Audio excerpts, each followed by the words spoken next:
Hummingbird লেখিকা তাসমিয়া তাসনিন পিয়া পর্ব ৩২। Conference রুমের ভেতরে যেন টানটান উত্তেজনা। সিএফও, লিগ্যাল হেড এবং একজন নতুন মুখ, লিনা রিচি, কোম্পানির নিউলি অ্যাপয়েন্টমেন্টেড ক্রাইসিস অ্যাডভাইজার। তিনি এক তরুণী, চোখে ক্যাট আই গ্লাস, মাথায় খোলা চুল, ঠোঁটে গাঢ় লাল লিপস্টিক, চমৎকার ইটালিয়ান ইংরেজি মিশ্রণে কথা বলেন। আরিশকে দেখেই সকলে মুচকি হাসল।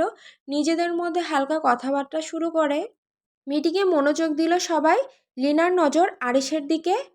এমন সুদর্শন যুবক বাংলাদেশেও থাকতে পারে সেটা আগে জানা ছিল না এই ইটালিয়ান নারীর। ঘড়িতে সময় রাত 11টা। নিজের ঘরে পায়চারি করছে ওরা। গতকাল সকালে না জানিয়েই বেরিয়ে গেছে আরিশ। ওরাকে ডাকেও নি, ঘুমিয়েছিল সে, এতটাই হয়তো কারণ। কিন্তু বিষয়টা ওরার ভালো লাগেনি একদমই। অবশ্যই ইটালি পৌঁছে ভিডিও কলে কথা বলেছিল আরিশ। বাংলাদেশ সময় রাত 12টায় মিলান শহরে পৌঁছায় সে। ওখানে তখন রাত 8টা। স্বাভাবিকভাবেই তখন অফিস বন্ধ, তাই জানাই মিটিং হবে কিছুক্ষণ আগেও কল করেছিল আরিশ, বলল মিটিংয়ে জয়েন হবে। বাসায় ফিরতে ফিরতে একটু দেরি হতে পারে, তবে যত রাতই হোক সে ফ্রি হলেই কল করবে। ওরা যেন না ঘুমিয়ে গিয়ে তার জন্য অবশ্যই অপেক্ষা করে। কিন্তু এসব আশ্বাসের পরও আজ ওরার মন একেবারে অস্থির। সেই ওরা যে এতদিন আরিশের থেকে দূরত্ব চাইতো, আজ যেন মাত্র দুদিনেই এই দূরত্বে হাঁপিয়ে উঠেছে। ওই আতপাগল লোকটাকে ছাড়া এক মুহূর্তও থাকতে পারছে না যেন। চারপাশটা অদ্ভুত শূন্য মনে হচ্ছে, বুকের ভেতর খালি খালি লাগছে, কেমন যেন হাহাকার জমেছে। সকাল থেকে তেমন ঘর থেকেও বের হয়নি সে, কেবল দুপুরে খাবার খেয়ে বের হয়েছিল, তাও অল্প। সকালেও কিছু খায়নি। আরিশকে অবশ্য মিথ্যে বলেছে ওরা, সকালে খায়নি। সেসব বললে আরিশ রাগ করত। খাবার খেতে ইচ্ছা হয়নি ওরার, কেন জানি গলা দিয়ে খাবার নামছিল না। তাই সে খাবার না খেয়েই রুমে চলে এসেছিল সকালে। আরিশ বলেছিল দুদিনের মধ্যেই ফিরবে, কিন্তু সেই দুদিন আর ফুরায় কই। ভাবি, তামান্না এসেছে, দরজার বাইরে দাঁড়িয়ে আছে। ওরা পায়চারি বন্ধ করে দরজার দিকে তাকিয়ে বলল, হ্যাঁ ভেতরে এসো আপু। তামান্না ধীর পায়ে ঘরে প্রবেশ করলো। ওরা একটা চেয়ার টেনে ইশারায় বসতে বলল তামান্নাকে। বসবো না ভাবি, ঘরে বসে আছেন কেন? এমনি।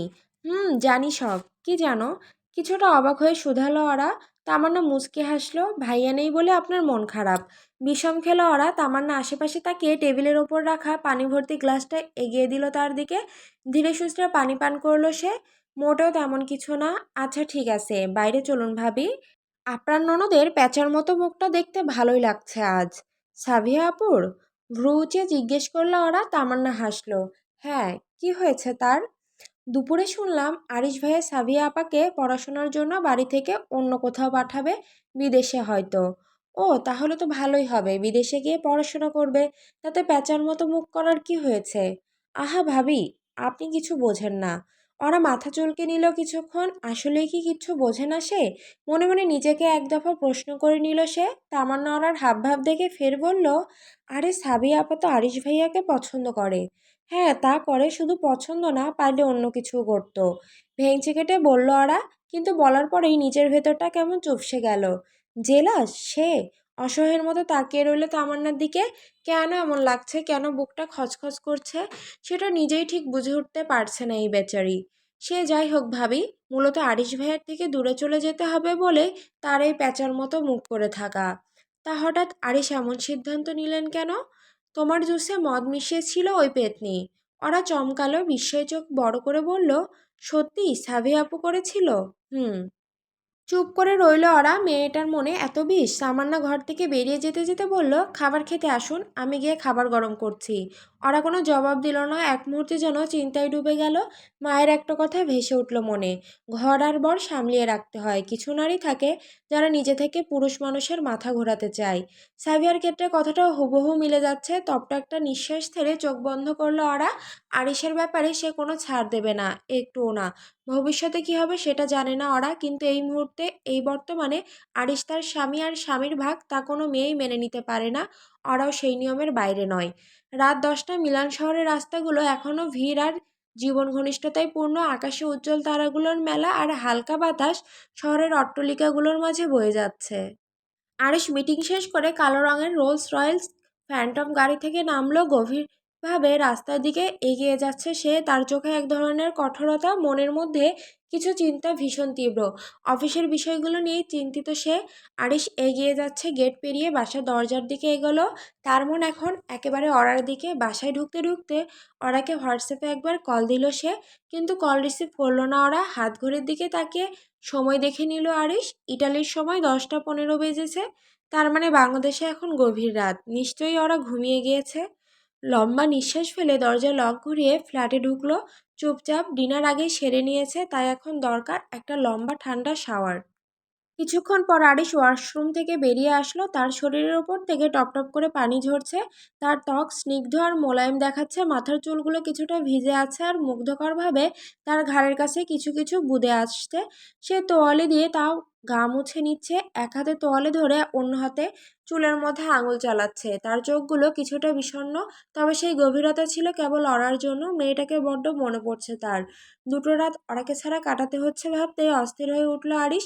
বিছানায় বসে আবারও কল দিল ওরাকে। বাংলাদেশ সময় রাত 2:33। ঘুম ঘুম চোখে কোনো মতে ফোনটা কানে ধরে রাখলো ওরা। হামিংবার্ড। ধরপড়িয়ে উঠে বসলো ওরা। আরিশ কল করেছে, কিন্তু কেন? বাসায় থাকলে আবার কল দিচ্ছে কেন? চোখ ডলতে ডলতে চারপাশে তাকালো সে। ঘরের নিস্তব্ধতা যেন আরো বেশি করে বুঝিয়ে দিল কিছু একটা ঠিক নেই। হঠাৎই মনে পড়লো আরিশ তো দেশে নেই। মাথা যেন এক ঝলক ঠান্ডা বাতাস বয়ে গেল। ঘুম আর জাগরণের মাঝে অরার মন গুলিয়ে গিয়েছিল কিছুক্ষণ, তাই ভুলে গিয়েছিল আরিশ এই মুহূর্তে 1000 মাইল দূরে। আরিশ, আপনি কখন ফিরবেন? অরার প্রশ্নটা শুনে বালিশে মাথা রেখে হালকা চোখ বন্ধ করে একটু ভাবল আরিশ। ঠোঁটের কোণে মৃদু হাসির রেখা তার। আগামীকাল রাতে। সকালে ফ্লাইট। বাসায় পৌঁছাতে পৌঁছাতে হয়তো রাত 12টা বেজে যাবে। ও আচ্ছা। ইয়েস পাখি। মিস করছো আমাকে? থতমত খেলো অরা। থেমে থেমে বলল, না মানে আমি তো মিস করছি না। তাহলে কখন ফিরবো জিজ্ঞেস করলে কেন? এমনিতেই কি জিজ্ঞেস করা যায় না? অবশ্যই যায়। ডিনার করেছেন? হ্যাঁ, তুমি? হ্যাঁ, খেয়েছি। আপনার কলের অপেক্ষা করতে করতে কখন ঘুমিয়ে গিয়েছিলাম টের পাইনি। ওয়াও, মিস করো না অথচ আমার কলের অপেক্ষা করো। জিহ্বায় কামড় বসালো ওরা। কিসব বলছে ভেবে নিজেকে বকা দিল কয়েকটা। আরিশ মুচকি মুচকি হাসছে। গত দুদিনের ক্লান্তি যেন এক নিমিষেই উড়ে গেল। অরার কথায় শিথিল হয়ে এলো আরিশের মন। আপনি বলেছিলেন কল করবেন, সেজন্য অপেক্ষা করেছি। গুড গার্ল, তা আমি বললেই সব করবে? ফিসফিস করে প্রশ্ন করলো আরিশ। তার গলার স্বরে এমন এক অদৃশ্য মাধুর্য ছিল যা ওরা সহজেই এড়িয়ে যেতে পারল না। ওরার ভেতরটা যেন কেমন ধক করে উঠল। আরিশের এমন ফিসফিস করা কথাগুলো কি যেন এক অদ্ভুত মোহ তৈরি করে দিল। ওরা জানে না কিসের জন্য তার শ্বাস প্রশ্বাসটা দ্রুত হয়ে যাচ্ছে। বুকের ভেতর এক অস্বস্তি আর উত্তেজনা বয়ে যাচ্ছে। না মানে, ইয়েস হামিংবার্ড, আমি জানি তুমি করবে। কি? কি করব? Kiss me hummingbird. অরার হৃদস্পন্দন দ্রুত বাড়ছে, এতটাই দ্রুত যে আরিশ ফোনের অপর প্রান্তে থেকেও তা অনুভব করতে পারছে। ওরা চুপ করে রইল। আরিশও কথা বলছে না, কেবল অরার নিঃশ্বাসের শব্দ শুনছে। কিছুক্ষণের মধ্যে আরিশ উপলব্ধি করলো অরার এই তপ্ত নিঃশ্বাসের শব্দ তাকে এলোমেলো করে ফেলছে। তার মধ্যে অদ্ভুত এক অস্থিরতা সৃষ্টি করছে। লাগামহীন হয়ে যাচ্ছে সে। তার শরীরের প্রতিটি শিরা উপশিরায় অদ্ভুত অস্থিরতা গ্রাস করছে। নিঃশ্বাস ভারী হয়ে উঠেছে। পাখি। আরিশরাকে ডাকলো। তার কণ্ঠে ব্যাকুলতা, আকুতি, মোহচ্ছন্নতা ছিল। ওরা চুপ থাকতে পারল না। জি। Take a long deep breath. I just want to hear you. অস্থির লাগছে ওরার। এমন কিছু আগে কখনো অনুভব করেনি সে। আরিশের কাছাকাছি থেকেও কখনো এমন অনুভূতি হয়নি। কিন্তু আজ কেন এমন হচ্ছে প্রশ্নের উত্তর জানা নেই ওরার। শুধু মনে হচ্ছে এই মুহূর্তে আরিশকে তার দরকার, খুব দরকার। তাকে জাপটে ধরে বুকে মুখ গুজে থাকতে ইচ্ছা করছে ওরার। আরিশ আবারও বলল, আমি তোমার নিঃশ্বাসের শব্দ শুনতে চাই হামিংবার্ড। আচ্ছা, নিচু স্বরে জবাব দিল ওরা। আরিশরার নিঃশ্বাসের আওয়াজ শুনছে। ক্রমে ক্রমে দুজনের অদ্ভুত মোহে আচ্ছন্ন হয়ে পড়ছে। হঠাৎ আরিশ বলে উঠল, ক্যামেরা অন করো হামিংবার্ড। অরার বুকটা কেমন করে উঠল। তার চোখে মুখে যে অভিব্যক্তি, সেগুলো লুকাবে কিভাবে? কিন্তু আরিশের কথা তো রাখতেই হবে।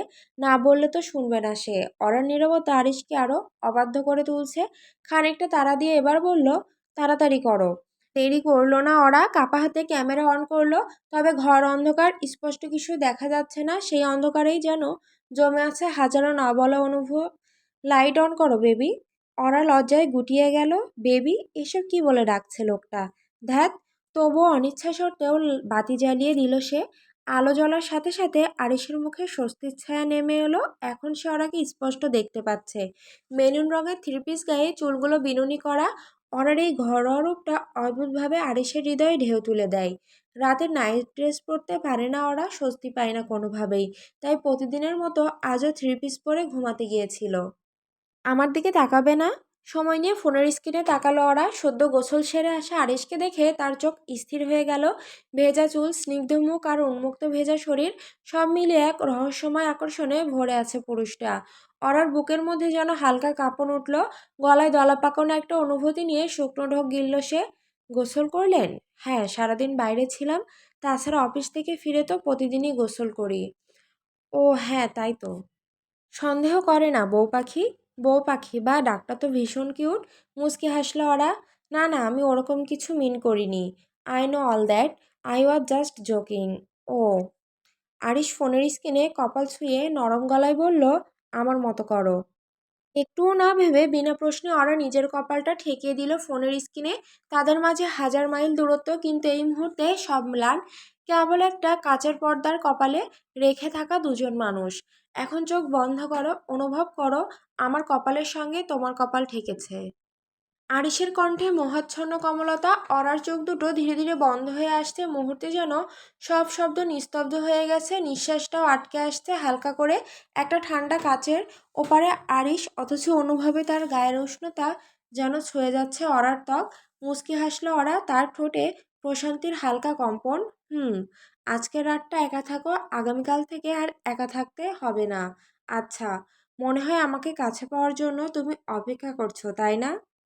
আরিশের কথায় অরার মনটা একটু কেঁপে উঠল। ফোনটা সরিয়ে পেছনে ঠেলে দিয়ে একটু স্তব্ধ হয়ে গেল সে। হাতের আঙুলগুলো একটু ঝিমিয়ে গেল। কিছু বলার আগে নিজের মনকে যাচাই করলো সে। আমতা আমতা করে মুখটা আড়াল করে বলল, মোটেও না, একদম না, কখনোই না। কিন্তু অরার চোখের কোণায় একটা হালকা ঝিলিক ছিল। শব্দগুলো বিশ্বাসযোগ্য না হলেও তার চোখ সবকিছু বলে দিচ্ছে। ওকে, একবার বললেই তো হয়, এতবার এভাবে বলতে হয়? আসলে আমার ঘুম পেয়েছে, আমি ঘুমাচ্ছি। সকালে ফ্লাইটে ওঠার আগে টেক্সট করবেন, রাখছি। ওরা আর কথা না বাড়িয়ে কল কেটে দিল। ফোনটা বুকে চেপে ধরে সোজা হয়ে শুয়ে পড়ল। ঘন ঘন নিঃশ্বাস ফেলতে ফেলতে চোখ বন্ধ করে ফেলল সে। মনে হচ্ছে যেন শরীরের প্রতিটি কোষ তীব্রভাবে টানছে, কিন্তু কোথাও কিছু খুঁজে পাচ্ছে না। কি হচ্ছে কিছুই বুঝতে পারছে না সে। সমস্ত শরীর কেমন অস্থির, যেন আড়সের প্রতিটি কথার প্রভাব তার ভেতর প্রবাহিত হচ্ছে। কিন্তু সেটা কিসের প্রভাবে ঘটছে সে নিজেও জানে না। ভোরের আলো ফুটেছে অনেকক্ষণ। ব্যস্ত শহরের ব্যস্ততা শুরু হয়ে গেছে। গতকাল রাতে দেরি করে ঘুমানোর জন্য সকালে উঠতে দেরি হয়ে গেছে অরার। 9টার দিকে ঘুম ভেঙেছে তার। ঘুম ভাঙতেই তড়িঘড়ি করে ফোন হাতে নিল, যেন কোনো অদৃশ্য শক্তি তাকে তাড়া দিচ্ছিল। আরিশের মেসেজ দেখতে পেয়ে স্বস্তির নিঃশ্বাস ফেলে ওরা। তারপর বিছানা ত্যাগ করে ফ্রেশ হয়ে রুম থেকে বেরিয়ে ডাইনিং রুমের দিকে এগোতে লাগলো সে। ওরা কোথায় তামান্না? তাসলিমা খাতুনের প্রশ্নে কিছুটা ভাবুক হয়ে গেল তামান্না। উনি হঠাৎ অরা ভাবির কথা জিজ্ঞেস করলেন কেন? রুমে আছে হয়তো। রাজরানী বলে কথা। এতক্ষণে তাসলিমার মনোভাব বুঝতে পেরেছে তামান্না। এর মধ্যে ওরা ডাইনিং রুমে এসে উপস্থিত হলো। ভাবি বসুন, আমি খাবার দিচ্ছি। ওরা চেয়ার টেনে বসলো। তালহা কিছুক্ষণ আগে অফিসের উদ্দেশ্যে রওনা দিয়েছে। সাবিয়া গতকাল থেকে নিজের রুমে আছে, মন মেজাজ খারাপ তার। ওরা খাবার খেতে খেতে তামান্নাকে বলে, তুমি খেয়েছো? না ভাবি। বসো, একসাথে খাই। নিজে যেমন থার্ড ক্লাস পরিবার থেকে উঠে এসেছে, তেমনি এই কাজের মেয়েও সেম পরিবার থেকে উঠে এসেছে, সেজন্যই এত খাতির। তাসলিমার এরকম আচরণ আগে কখনো দেখেনি ওরা। আরিশের অনুপস্থিতি হয়তো ওনার এমন আচরণের কারণ। আপনার ছেলে যদি যেচে গিয়ে বিয়ে না করতো, তাহলে তো আসতাম না আমি। উনি কেন আমাকে আনলেন আপনি জিজ্ঞাসা করুন, নয়তো আমি করব। ওরার এমন কথায় হকচকিয়ে গেলেন তাসলিমা। মেয়েটা বড্ড শেয়ানা হয়েছে। আরিশ ফিরলে যদি এসব কথা বলে, তবে তুলকালাম হয়ে যাবে। তাসলিমা খাতুন মেকি হাসলেন।